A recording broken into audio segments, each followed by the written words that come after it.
stoked. Biggs is just right on pins and needles. He's so excited.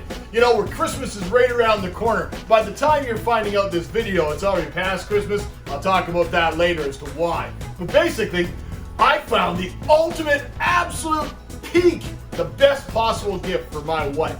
Now, if you guys are like me, you've been married, you got a girlfriend, you got a boyfriend, you got a partner, whatever, finding that absolutely perfect Christmas gift is absolutely, that thing that's just going to be the absolute jewel of Christmas, just going to give them that little twinkle in their eye. You know you've done well. That's the best day ever, is finding that thing. And I found it for my wife. Now, ever since I started getting into branching out into different things besides just the fish tanks and the plants, like what the channel started with, you guys have seen the isopods started coming in, and then after the isopods, we started thinking, well, what can we use that can maybe eat some of these isopods? And then we started going into the tarantulas, thinking, hey, that'd be kind of cool. Stuff from my past, maybe the tarantulas help control some of the isopod populations, and it really didn't work. We tried all sorts of other types of animals. Now we got geckos, we got snakes. You guys have seen it all. We've run the gamut. We got all sorts of cool critters they call the lair of the mad Aquarius home. But one problem emerged out of all of that, and it infuriated my wife. And the one thing, both me and my wife, who worked in the pet trade, we both agreed that we did not want to have crickets in our house. Not only are crickets, they're messy, they're smelly, they're noisy, and invariably, crickets always seem to find a way to get out. I don't try to let them out. This container is a sealed container. It has ventilation on the top. I know the cricket size that I buy cannot get out of these holes. Every one of the vivariums that we've bought or used, either as an Exoterra or a Zoomed enclosure, or the Rubbermaid style ones that you guys have seen, and they all have either full secure lids that are made out of mesh and screen, and they're designed to be able to keep everything that you put inside it inside it. Now, there are a few of them that I've modified, as you've seen in several videos, to try and contain the humidity a little bit better, like we use the Peace Asmi. That's a perfect example. And that one, instead of the screen, it's got a full acrylic lid with little holes drilled through the acrylic lid. Again, I would think that the size of holes that I put into it would be definitely smaller than the size of the crickets that we generally use. I'm not buying pinhead crickets to feed a tarantula this big, or a centipede, or the vingaroons, or any of that stuff.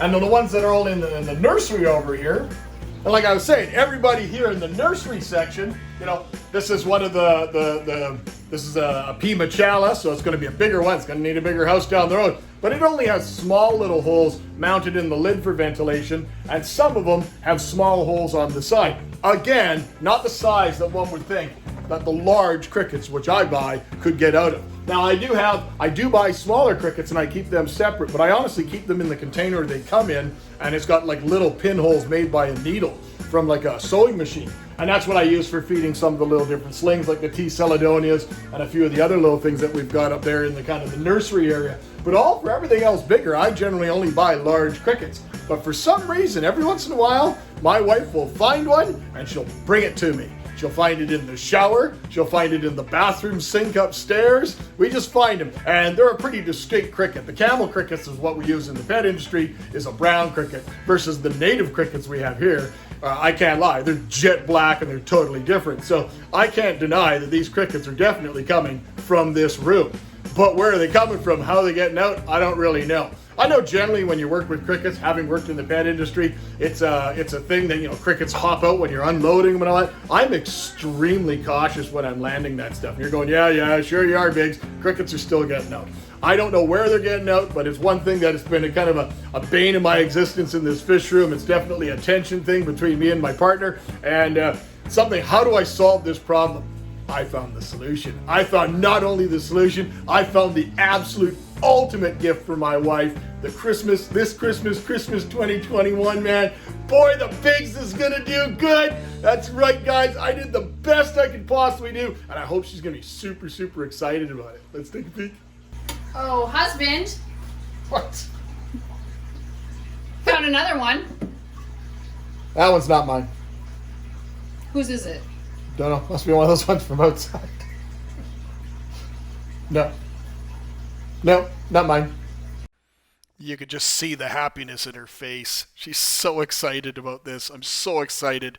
Now, most people would probably think, well, what'd you do, Big? She probably went and got her some sort of better way and method of controlling the keeper for the crickets. No, that's not really it. Maybe she probably even deserves something even better. This woman puts up with absolutely all my antics. So maybe something along the lines of a nice fancy diamond. No, you'd be wrong. What did she get? She got cockroaches for Christmas. Hear me out. Chill out a bit here. Don't bring your flaming pitchforks at me here. I what better, super considerate husband. She did not want crickets in the house. I'm delivering. I'm trying to solve a problem, thinking outside the box. What I did is I went to my good friends over at Westwind Reptile Gardens and I got a starter culture of discoid roaches.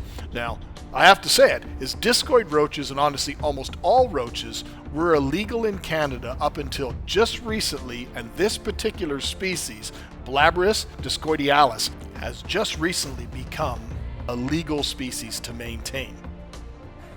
This is absolutely incredible news for someone like myself who keeps and maintains a very, very large and diverse collection of arachnids and centipedes and stuff like that.